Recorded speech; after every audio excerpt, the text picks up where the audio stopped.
Lakshmi ceramics நம்ம shop அனைத்திலும் top. All top brands எல்லாம் ஒரே இடத்துல. Lakshmi ceramics, India's largest retailer. வணக்கம். செய்திச் சுருக்கம். மீண்டும் வென்றார் முதல்வர் விஜய். பெரும்பான்மை பெற்றது தாவேக அரசு. முதல்வர் விஜய் தலைமையிலான தாவேக அரசு மீதான நம்பிக்கை வாக்கெடுப்பு சட்டசபையில் இன்று நடந்தது. திமுக மற்றும் தேமுதிக உள்ளிட்ட அதன் கூட்டணி கட்சிகள் ஓட்டெடுப்பில் பங்கேற்காமல் வெளிநடப்பு செய்தன. பின் சபை கதவு மூடப்பட்டு டிவிஷன் முறையில் எம்எல்ஏக்களின் பெயர் வாசிக்கப்பட்டு ஓட்டெடுப்பு நடந்தது. தாவேக எம்எல்ஏக்கள் மற்றும் காங்கிரஸ், இந்திய கம்யூனிஸ்ட், மார்க்சிஸ்ட் கம்யூனிஸ்ட், விசிக, ஐயுஎம்எல் ஆகிய கட்சி எம்எல்ஏக்கள் அரசை ஆதரித்து ஓட்டளித்தனர். அமமுகவில் இருந்து நீக்கப்பட்ட எம்எல்ஏ காமராஜும் அரசுக்கு ஆதரவாக ஓட்டளித்தார். பாமக, பாரதிய ஜனதா எம்எல்ஏக்கள் சபையிலேயே அமர்ந்திருந்தாலும் ஓட்டெடுப்பில் நடுநிலை வகிப்பதாக அறிவித்தனர். அதிமுக எம்எல்ஏக்கள் 47 பேரில் 25 பேர் அரசுக்கு ஆதரவாகவும் 22 பேர் எதிராகவும் ஓட்டளித்தனர். தாவேக 108 இடங்களில் வென்ற நிலையில் திருச்சி கிழக்கில் விஜய் ராஜினாமா செய்தார். வழக்கு நிலுவை காரணமாக திருப்பத்தூர் தாவேக எம்எல்ஏ ஓட்டளிக்கவில்லை. ஜேசிடி பிரபாகர் சபாநாயகர் என்பதால் அவரை தவிர்த்து தாவேகவுக்கு மொத்தம் 105 எம்எல்ஏக்கள் வாக்களித்தனர். மொத்தமாக தாவேக அரசுக்கு 144 எம்எல்ஏக்கள் ஆதரவு கிடைத்தது. எதிராக 22 ஓட்டுகள் மட்டுமே பதிவானதால் அரசு மீதான நம்பிக்கை தீர்மானம் வெற்றி பெற்றதாக சபாநாயகர் அறிவித்தார். அதிமுகவில் விரிசல், சட்டசபையில் வெளிச்சம். முதல்வர் விஜய் தலைமையிலான தாவேக அரசு மீதான நம்பிக்கை வாக்கெடுப்பு சட்டசபையில் இன்று நடந்தது. காங்கிரஸ், இந்திய கம்யூனிஸ்ட், மார்க்சிஸ்ட் கம்யூனிஸ்ட், விசிக, ஐயுஎம்எல் ஆகிய கட்சிகள் ஏற்கனவே அரசுக்கு ஆதரவு தெரிவித்த நிலையில் இன்றைய நம்பிக்கை ஓட்டெடுப்பிலும் அக்கட்சி எம்எல்ஏக்கள் அரசுக்கு ஆதரவாக ஓட்டளித்தனர். திமுக மற்றும் அதன் கூட்டணி கட்சி எம்எல்ஏக்கள் நம்பிக்கை ஓட்டெடுப்பில் பங்கேற்காமல் வெளிநடப்பு செய்தனர். பாமக, பாஜக எம்எல்ஏக்கள் சபையிலேயே அமர்ந்திருந்தாலும் ஓட்டெடுப்பில் நடுநிலை வகிப்பதாக அறிவித்தனர். அமமுகவில் இருந்து நீக்கப்பட்ட ஒரே ஒரு எம்எல்ஏ காமராஜ் அரசுக்கு ஆதரவாக ஓட்டளித்தார். எதிர்க்கட்சி வரிசையில் அதிமுக எம்எல்ஏக்கள் 47 பேர் மட்டும் அமர்ந்திருந்த நிலையில் அவர்களில் எஸ்பி வேலுமணி தலைமையிலான 25 பேர் அரசுக்கு ஆதரவாக ஓட்டளித்தனர். எடப்பாடி பழனிசாமி தலைமையிலான 22 பேர் மட்டுமே அரசுக்கு எதிராக ஓட்டளித்தனர். தொடர் தேர்தல் தோல்வியால் கட்சி தலைமையில் மாற்றம் கொண்டுவர வேண்டும் என அதிமுக நிர்வாகிகள் குரல் எழுப்பி வந்தனர். இதுவரை சட்டசபைக்கு வெளியே இந்த நிகழ்வுகள் நடந்த நிலையில் பழனிசாமிக்கு ஆதரவாக எத்தனை எம்எல்ஏக்கள் உள்ளனர் என்பது வெளிப்படையாக தெரியாமல் இருந்தது. இன்று சட்டசபையில் 25 அதிமுக எம்எல்ஏக்கள் வெளிப்படையாக தாவேக அரசை ஆதரித்ததன் மூலம் அதிமுகவில் ஏற்பட்டுள்ள பிளவும் பழனிசாமிக்கு எதிரான எம்எல்ஏக்கள் எண்ணிக்கையும் வெட்ட வெளிச்சமானது. சோஃபா அரசியல், விஜய் மீது கடும் தாக்கு, உதயநிதி செயலால் ஷாக்.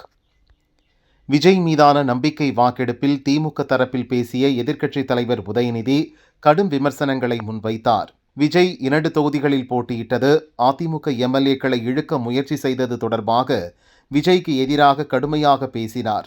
அமமுகவில் இருந்து நீக்கப்பட்ட காமராஜ் விவகாரம் தொடர்பாகவும் தாவேகவை வெளுத்து வாங்கினார்.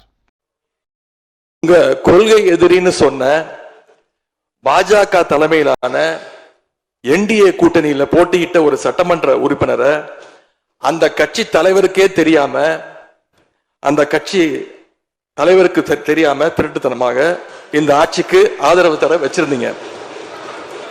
இப்ப நான் சொல்றது ரொம்ப டீசென்டான வெர்ஷன். அந்த திருட்டுத்தனமான வார்த்தையை மட்டும் நிக்கிறேன். அந்த கட்சி தலைவருக்கே தெரியாம இந்த ஆட்சிக்கு ஆதரவு தர வச்சீங்க. இப்ப நான் சொல்றதுலாம் ரொம்ப டீசென்டான வெர்ஷன். அந்த கட்சி தலைவர் உட்காருங்க. உங்களை சொல்ல அடுத்து அதே பாஜக தலைமையிலான என்டிஏ கூட்டணியில் இருக்கக்கூடிய பெரிய கட்சியான அதிமுக இன்னைக்கு கிட்டத்தட்ட 2 பிளவுபட்டிருக்கு. பிளவுபட்ட ஒரு குரூப் உங்களுக்கு ஆதரவு தெரிவிச்சிருக்கிறாங்க. அடுத்து நடந்த இன்சிடென்ட் தான் மிகப்பெரிய ஒரு ட்விஸ்ட். பிளவுபட்ட குரூப்ல இருக்கக்கூடிய ஒரு தலைவரோட வீட்டுக்கு ஒரு புது சோஃபா போகுது. சோஃபா பின்னாடியே புது முதலமைச்சரும் அந்த தேர்தல் நேரத்தில் ஊழல் சக்தின்னு சொன்னீங்க. ஆனா இன்னைக்கு சோசியல் மீடியால மக்கள் உங்களை பார்த்து கேள்வி கேட்க ஆரம்பிச்சிட்டாங்க. என்ன கேட்கிறாங்க தெரியுமா? அந்த ஊழல் சக்தியோடு சேர்ந்து இருக்கக்கூடிய ஆளுங்கட்சிய இப்ப என்ன சக்தின்னு கூப்பிட போறாங்க. கிளீன் கவர்மெண்ட்னு சொன்னாங்க. இதுதான் உங்க கிளீன் கவர்மெண்ட்டுடைய லட்சணமானு மக்கள் கேட்க ஆரம்பிச்சிட்டாங்க. இப்படி நீங்க கூவத்தூரையும் மிஞ்சிற அளவுக்கு அடிக்கிற கூத்த பார்க்கும்போது இந்த அரசு எத்தனை நாளைக்கு நீடிக்க போகுதுன்னு மக்களுக்கு அந்த சந்தேகம் வர ஆரம்பிச்சிருச்சு. அனல் கக்கிய உதயநிதி, சலனமின்றி அடித்த விஜய், அதிர்ந்த சபை. விஜய் மீதான நம்பிக்கை வாக்கெடுப்பில் திமுக மற்றும் அதன் கூட்டணி கட்சிகள் விஜய் அரசுக்கு எதிராக பல விஷயங்களை சுட்டிக்காட்டினர். குறிப்பாக எதிர்க்கட்சித் தலைவர் உதயநிதியும் தேமுதிக எம்எல்ஏ பிரேமலதாவும் விஜயை கடுமையாக விளாசினர். கடைசியாக விஜய் பேசினார். விளாசிய தலைவர்களுக்கு விஜய் ஆவேச பதிலடி கொடுப்பார் என்று எதிர்பார்த்த நிலையில் அவர் சலனமின்றி பேசினார். எதிர்க்கட்சிகள் சுட்டிக்காட்டிய சில விஷயங்களை கவனத்தில் கொண்டு உரிய நடவடிக்கை எடுப்பதாக சொன்னார். விஜயின் இந்த செயல் தொண்டர்களுக்கு ஏமாற்றம் அளித்தாலும் முதிர்ச்சியான பேச்சு என்று வெகுஜன மக்கள் மற்றும் அரசியல் வல்லுநர்களிடம் வரவேற்பை பெற்றுள்ளது. ஓட்டெடுப்பில் போர்க்குரல், காங்கிரஸ் எம்எல்ஏவுக்கு கடும் எதிர்ப்பு, பரபரப்பு. சட்டசபையில் விஜய் முன்மொழிந்த நம்பிக்கை வாக்கெடுப்பு மீதான தீர்மானத்தில் பேசிய காங்கிரஸ் எம்எல்ஏ ராஜேஷ் முதல்வர் விஜயை புகழ்ந்து தள்ளினார். இதற்கு முன்னாள் முதல்வர் பழனிசாமி கடும் எதிர்ப்பு தெரிவித்ததால் கூச்சல் குழப்பம் ஏற்பட்டது. மாண்புமிகு பேரவைத் தலைவர் அவர்களே, மாண்புமிகு முதல்வர் அவர்களே, அமைச்சர் பெருமக்களே, எதிர்கட்சி தலைவர்களே மற்றும் இந்த சபையில் இருக்கின்ற உறுப்பினர்கள் அனைவர்களுக்கும் எனது வணக்கங்களையும் நான் சார்ந்த பாரதிய ஜனதா கட்சியின் வணக்கங்களையும் தெரிவித்துக் கொள்கின்றேன். இன்றைய தினம்